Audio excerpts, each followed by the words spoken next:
सभी विद्यार्थियों का एसवी चिल्ड्रन रावला मंडी के ऑनलाइन प्लेटफॉर्म पे स्वागत है। कक्षा 8 विषय सामाजिक विज्ञान अध्याय 6। ठीक है, कक्षा 8 विषय सामाजिक विज्ञान अध्याय 6 बुनकर, लोहा बनाने वाले और फैक्ट्री मालिक, इनके बारे में पढ़ेंगे। बुनकर, लोहा बनाने वाले और फैक्ट्री मालिक के बारे में पढ़ेंगे। पिछले में पढ़ा था हमने 1857 की क्रांति में कैसे विद्रोह हुआ था, अलग अलग क्षेत्रों में पढ़ा था ना, और इसके प्रश्न उत्तर कर लिए। अब देखिए, ये सूरत बंदरगाह का व्यापारिक जहाज, ये जहाजें हैं। सूरत कहाँ पे है? गुजरात में। इस अध्याय में हम कपड़ा और लोहा इस्पात उद्योगों का विशेष अध्ययन करते हुए देखेंगे कि ब्रिटिश शासन के अंतर्गत भारतीय कारीगरी और उद्योगों की दशा क्या थी। आधुनिक विश्व में औद्योगिक क्रांति की दृष्टि से दोनों ही उद्योग बहुत महत्वपूर्ण थे। सूती कपड़े के मशीनी उत्पादन ने ही 19वीं सदी में ब्रिटेन को दुनिया का सबसे प्रमुख औद्योगिक राष्ट्र बना दिया। सबसे पहले औद्योगिक क्रांति कहाँ शुरू हुई थी? इंग्लैंड में। औद्योगिक क्रांति का मतलब क्या होता है? हाथों की जगह काम करने के लिए अब क्या आ गई? मशीनें आ गई। 1850 के दशक से जब ब्रिटेन का लोहा और इस्पात उद्योग भी पनपने लगा तो ब्रिटेन दुनिया का कारखाना कहलाने लगा। अब लोहा और इस्पात का क्या करते थे? मशीनों में प्रयोग होने लगा, इसलिए ब्रिटेन को दुनिया का, इंग्लैंड को ही ब्रिटेन कहते हैं, ध्यान रखना, कारखाना कहने लगे। ब्रिटेन के औद्योगिकरण और भारत पर ब्रिटिश विजय और उपनिवेशीकरण में गहरा संबंध था। आप अध्याय में 2 में देख चुके हैं, अपने दूसरा अध्याय पढ़ा था ना कि ईस्ट इंडिया कंपनी के व्यापारिक हितों की रक्षा करने के लिए किस तरह भारतीय भूभाग पर कब्जे हुए और किस तरह व्यापार का ढांचा बदलता गया। 18वीं सदी के आखिर में ईस्ट इंडिया कंपनी भारत से चीज़ें खरीदती थी और उन्हें इंग्लैंड व यूरोप में ले जाकर बेच देती थी। इसी क्रय विक्रय से उसे भारी मुनाफा होता था। जैसे जैसे ब्रिटेन का औद्योगिक उत्पादन बढ़ने लगा, वहाँ के उद्योगपति भारत को अपने औद्योगिक उत्पादों के विशाल बाजारों के रूप में देखने लगे। इस तरह ब्रिटेन से तैयार माल भारत के बाज़ारों में आने लगा। इससे भारतीय शिल्पों और उद्योगों पर किस तरह के असर पड़े, प्रस्तुत अध्याय में हम इसी सवाल पर चर्चा करेंगे। भारतीय कपड़े और विश्व बाजार। ये देखिए, भारतीय कपड़े, पटोला बुनाई हुई है, इसमें देखो हाथी दिख रहे हैं ना आपको, ऐसे देखो कितने बढ़िया। तो कपड़े पर नज़र डालो, इस प्रकार का कपड़ा, अपने आजकल चादर वगैरह होती है उसमें अलग अलग डिजाइन होते हैं। देखिए, बंगाल पर विजय से पहले 1750 के आसपास भारत पूरी दुनिया में कपड़ा उत्पादन के क्षेत्र में औरों से कोसों आगे था। भारतीय कपड़े लंबे समय से अपनी गुणवत्ता और बारीक कारीगरी के लिए दुनिया भर में मशहूर थे। दक्षिणी पूर्वी एशिया, जावा, सुमात्रा, पेनांग और पश्चिमी व मध्य एशिया में इन कपड़ों का भारी व्यापार था। 16वीं शताब्दी से यूरोप की व्यापारिक कंपनियां यूरोप में बेचने के लिए भारतीय कपड़े खरीदने लगी। इस फलते फूलते व्यापार और भारतीय बुनकरों के हुनर की यादें अंग्रेजी और अन्य भाषाओं के बहुत सारे शब्दों में आज भी जिंदा है। ऐसे शब्दों की जड़ों को ढूंढना और उनके अर्थ जानना बड़े मज़ेदार है। शब्दों में इतिहास छिपा है। यूरोप के व्यापारियों ने भारत से आया बारीक सूती कपड़ा सबसे पहले मौजूदा इराक के मोसुल शहर में अरब के व्यापारियों के पास देखा था। इसी आधार पर वे बारीक बुनाई वाले सभी कपड़ों को मसलिन यानी मलमल कहने लगे। मलमल का कपड़ा।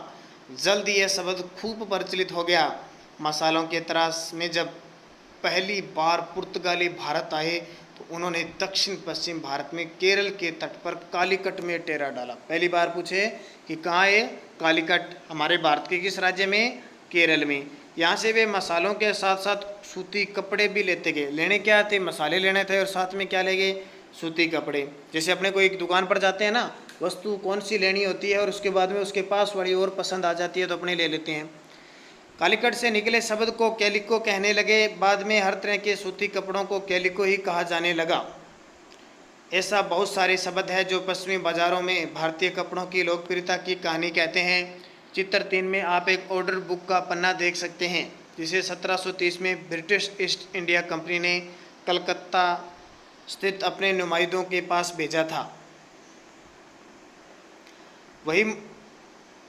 वही के मुताबिक उस साल कपड़े के 5,89,000 थानों का ऑर्डर मिला था। ठीक है, थान होते हैं ना, कपड़े का थान देखा होगा ना आपने, कपड़े वाली दुकान पर जाते हैं, महिलाएं कहते हैं थान में से दिखाओ, वो थान। यदि आप इसी बही के पन्नों को पलटते हैं तो आपको पता चलता है कि इसमें सूती और रेशमी कपड़े की 98 किस्मों का जिक्र किया गया है। यूरोपीय व्यापारी उन्हें पीस गुड्स कहते थे, जो आमतौर पर 20 गज लंबा और 1 गज चौड़ा थान था। ये देखो बिल, ऐसे थे अंग्रेजी में बिल, देख लो ये बिल है, कौन कौन से कितने रुपए के कितने पीस है, देखो। ठीक है, जैसे अपने देते हैं ना दुकान वाला, वैसे ये। ठीक है, आइए अब इसी बही में दी गई विभिन्न किस्मों के नाम को देखें। थोक में जिन कपड़ों का ऑर्डर दिया गया उनमें छापेदार सूती कपड़े भी शामिल थे। ये व्यापारी सिंटज, कोसा या खस्सा और बंडाना कहते थे। यहाँ आप जानते हैं कि अंग्रेजी का सिंटज शब्द कहाँ से आया है। जी हाँ, यह हिंदी के छींट शब्द से निकला है। हमारे यहाँ छींट रंगीन फूल पत्तियों वाले छोटे छापे के कपड़ों को कहा जाता है। 1680 के दशक तक इंग्लैंड और यूरोप में छापेदार भारतीय सूती कपड़े की जबरदस्त मांग पैदा हो चुकी थी। आकर्षक फूल पत्तियों, बारीक रेशे और सस्ती कीमत की वजह से भारतीय कपड़े का एक अलग ही रुतबा था। इंग्लैंड के रईस ही नहीं बल्कि खुद महारानी भी भारतीय कपड़ों से बने परिधान पहनती थी। बढ़ाना शब्द का इस्तेमाल गले या सिर पर पहनने वाले चटक रंग के छापेदार गुलूबंद के लिए किया जाता है। यह शब्द हिंदी के बांधना शब्द, ये देखिए कितनी कढ़ाई की हुई है, देखो चादरें देखिए ना आप इस प्रकार की कितनी बारीक। मुसलीपट्टनम आंध्र प्रदेश में बारीकी कपड़े पर छपाई 19वीं सदी के मध्य में, देख लीजिए, से निकला है। इस श्रेणी में चटक रंगों वाले ऐसे बहुत सारी किस्म के कपड़े आते हैं जिन्हें बांधने और रंग साजी की विधियों से बनाया जाता है। वही में कई दूसरी तरह के कपड़ों का भी जिक्र है जिनका नाम उनके जन्म के स्थान पर लिखा गया है। कासिम बाजार, पटना, कलकत्ता, उड़ीसा, चारपुर आदि इन शब्दों के व्यापक प्रयोग से पता चलता है कि दुनिया के विभिन्न भागों में भारतीय कितने कपड़े मशहूर थे। यानी जिस अपने भारतीय क्षेत्र से जैसे पटना से लेगी तो उसका नाम क्या डाल देते थे, पटना। कलकत्ता से तो कलकत्ता। ये देखिए शानदार डिजाइन है, बंडाना डिजाइन, देखो बांध के अलग अलग, देखो ये ऐसे अलग अलग प्रकार के डिजाइन है। ये देखो ऐसे ये अलग अलग प्रकार के डिजाइन है। यूरोपीय बाजारों में भारतीय कपड़ा 18वीं सदी की शुरुआत तक आते आते भारतीय कपड़े की लोकप्रियता से बेचैन इंग्लैंड के ऊन व रेशम निर्माता भारतीय कपड़ों के आयात का विरोध करने लगे थे। इसी दबाव के कारण 1720 में ब्रिटिश सरकार ने इंग्लैंड में छापेदारी सूती कपड़े छींट के इस्तेमाल पर पाबंदी लगाने के लिए कानून पारित कर दिया। संयोगवश इस कानून को भी वे कैलिको अधिनियम की कहते थे। कैलिको यानी कालीकट। उस समय इंग्लैंड में नए नए कपड़ा कारखाने खुल गए थे। भारतीय कपड़ों के सामने लाचार अंग्रेज कपड़ा उत्पादक अपने देश में भारतीय कपड़ों के प्रवेश पर पूर्ण पाबंदी चाहते थे ताकि पूरे इंग्लैंड में केवल उन्हीं का कपड़ा बिके। इस क्रम में इंग्लैंड की सरकार ने सबसे पहले कैलिको छपाई उद्योग को ही सरकारी संरक्षण में विकसित किया।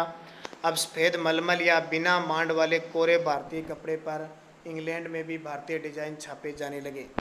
स्पिनिंग जेनी, देखो भारतीय कपड़ों के साथ इस होड़ की वजह से इंग्लैंड में तकनीकी सुधारों की जरूरत दिखाई देने लगी। 1764 में जॉन के ने स्पिनिंग जेनी का आविष्कार किया, जिससे परंपरागत तकलियों की उत्पादकता काफ़ी बढ़ गई। 1786 में रिचर्ड आर्कराइट ने वास्प इंजन का आविष्कार किया, जिसने सूती कपड़े की बुनाई को क्रांतिकारी रूप से बदल दिया। अब बहुत सारा कपड़ा बेहद कम कीमत पर तैयार किया जाता था। स्पिनिंग जेनी क्या होता है? एक ऐसी मशीन जिससे एक कामगार एक साथ कई तकलियों पर काम कर सकता है। जब पहिया घूमता था तो सारी तकलियां घूमने लगती थी। इसके बावजूद दुनिया के बाज़ारों पर भारतीय कपड़े का दबदबा 18वीं सदी के आखिर तक बना रहा। डच, फ्रेंच, ब्रिटिश और अन्य यूरोपीय कंपनियां भारतीयों ने इस व्यापार से बेहिसाबा मुनाफा कमाया। ये कंपनियां भारत आकर चांदी की बदले सूती और रेशमी कपड़े खरीदती थी, परंतु जैसा कि आप जानते हैं, जब इंग्लिश ईस्ट इंडिया कंपनी को बंगाल की राजनीतिक सत्ता मिल गई तो उसे भारतीय चीज़ें खरीदने के लिए चांदी मांगने की जरूरत नहीं रही। इसके बाद तो ईस्ट इंडिया कंपनी भारत में ही किसानों और जमींदारों से राजस्व इकट्ठा करके उस पैसे से कपड़ा खरीदते थे। पहले थे वो क्या है, चांदी वगैरह रेशम वगैरह देते थे। अब क्या हुआ, अंग्रेजों ने भारत पे कब्जा कर लिया और भारतीयों का ही माल था, भारतीयों का टैक्स था और सब कुछ भारतीयों से लूटने लगे। ये बंदरगाह ध्यान रखना, कोचीन बंदरगाह केरल के अंदर। देखो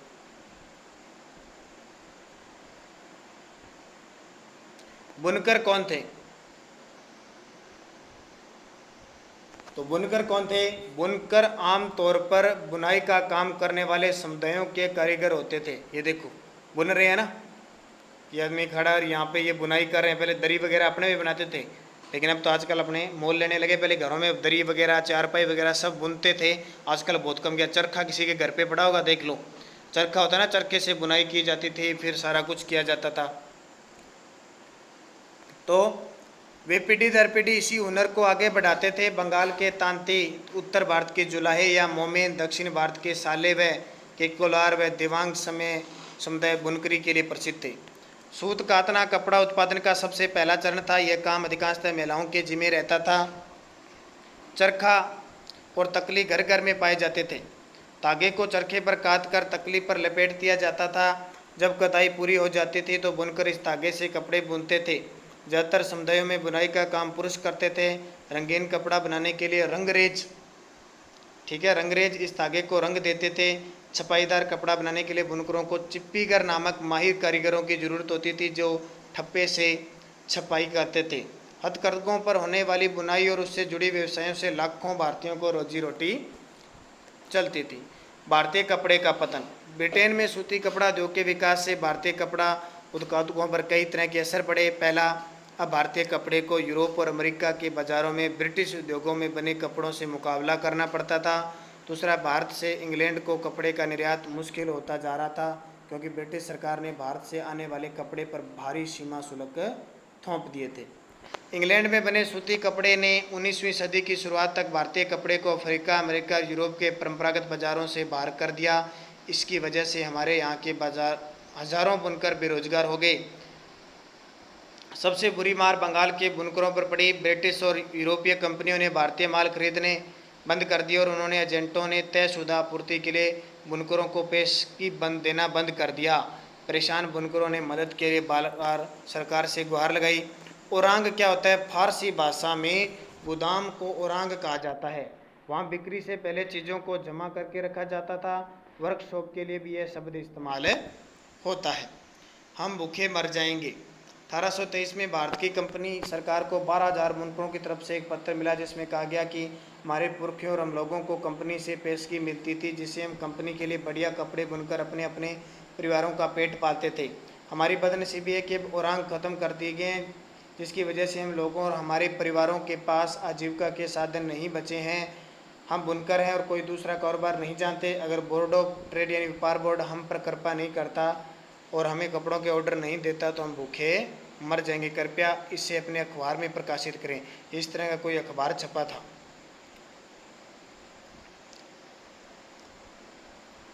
ठीक है, तो ये अखबार छपा था, इसके बारे में अपने अगले वीडियो में बात करेंगे।